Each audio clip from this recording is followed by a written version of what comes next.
Demain, une rencontre intense se profile, caractérisée par la pression, la tension, l'agressivité, les duels et le fair-play.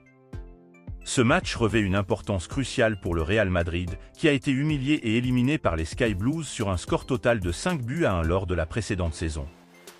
City a réalisé une saison fructueuse, accomplissant tous ses objectifs. Pour le Real Madrid, ce match représente une forme de revanche. La défaite précédente a été difficile à encaisser, d'autant plus que l'entraîneur de City, Pep Guardiola, est un pur produit du Barça. Perdre contre un ancien coach barcelonais serait une humiliation inoubliable. Les supporters méringués arboreront fièrement le maillot blanc pour cette rencontre. Cependant, le Real Madrid devra faire sans Thibaut Courtois et David Alaba, tous deux blessés, tandis que Kyle Walker et Nathan Ake manqueront à l'appel pour Manchester City. Malgré l'importance cruciale de ce match pour les méringués, certains joueurs risquent de manquer le match retour s'ils écopent d'un carton jaune. C'est le cas de Vinicius Junior, Camavinga, Tchouaméni et Jude Bellingham. Ces 4 joueurs ont déjà reçu 2 avertissements en Ligue des Champions, ce qui signifie qu'un 3e carton jaune entraînerait une suspension pour le match suivant. Une telle situation serait un défi de taille pour Carlo Ancelotti et son équipe.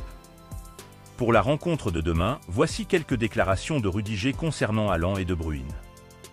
Il déclare « Je pense que Haaland profite des passes de ses coéquipiers.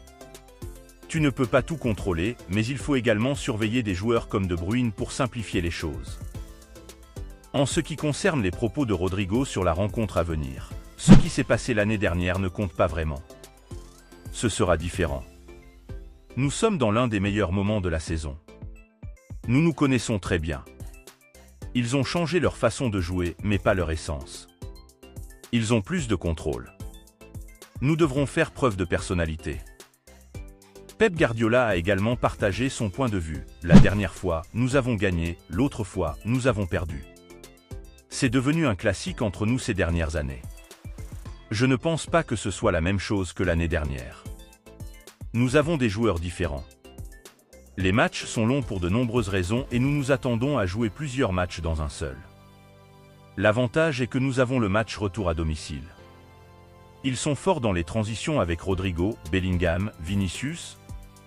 Nous devons être conscients de beaucoup de choses, les leurs et les nôtres, notamment marquer des buts. Nous devons imposer notre style de jeu. Pour conclure notre actualité du jour, voici les déclarations de Rodrigo concernant la rencontre à venir. C'était un adversaire que, pour être honnête, nous ne voulions pas affronter. Et il pense la même chose, il ne voulait pas jouer contre nous. C'est un match dont tout le monde s'attendait à ce qu'il soit la finale, mais ce sera le cas maintenant. Ce sont les vainqueurs de la Ligue des Champions, ils sont champions du monde, aujourd'hui c'est la meilleure équipe du monde, donc nous avons un respect total pour eux. Nous sommes donc arrivés à la fin de notre actualité aujourd'hui. N'hésitez pas à vous abonner pour plus de contenu.